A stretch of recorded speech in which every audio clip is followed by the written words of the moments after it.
सावधान नागरिकांनो, आज आपण उन्हाचं टेम्परेचर बघितलं तर मोठ्या प्रमाणामध्ये उन्हाचं टेम्परेचर महाराष्ट्रामध्ये वाढलेलं आहे.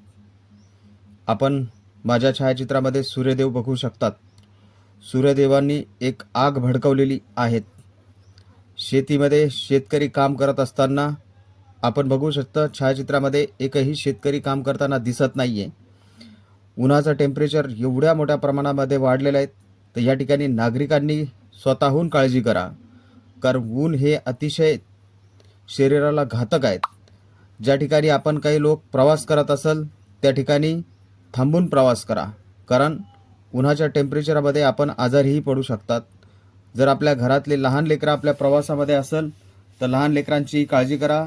आपण शेतकरी आता आपल्या जनावरांचीही काळजी करा, कारण उन्हाचं टेम्परेचर हे मोठ्या प्रमाणामध्ये वाढलेलं आहे. याच्यामुळे शरीराला खूप मोठी हानी होऊ शकते, म्हणून काळजी घ्या.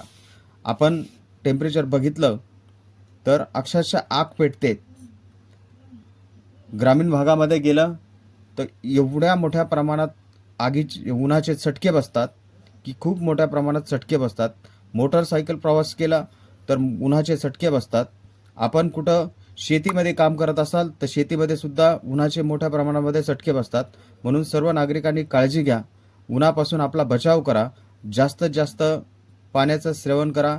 जास्तीत जास्त थंड प्या.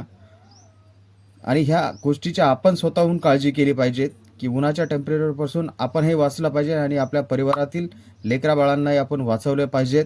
कारण हा SL9 न्यूजचा एक संदेश आहे की आज उन्हाचं टेम्परेचर हे मोठ्या प्रमाणामध्ये वाढलेलं आहे आणि याच्या पुढे हे टेम्परेचर वाढणार आहेत आणि त्या टेम्परेचरमध्ये आपण आपला बचाव करायचा आहे.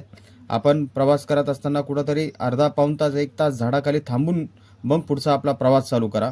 विनाकारण आपल्या शरीराला काही हानी पोहोचल अशा काही गोष्टी करू नका. कारण आपण बघतात सूर्यदेव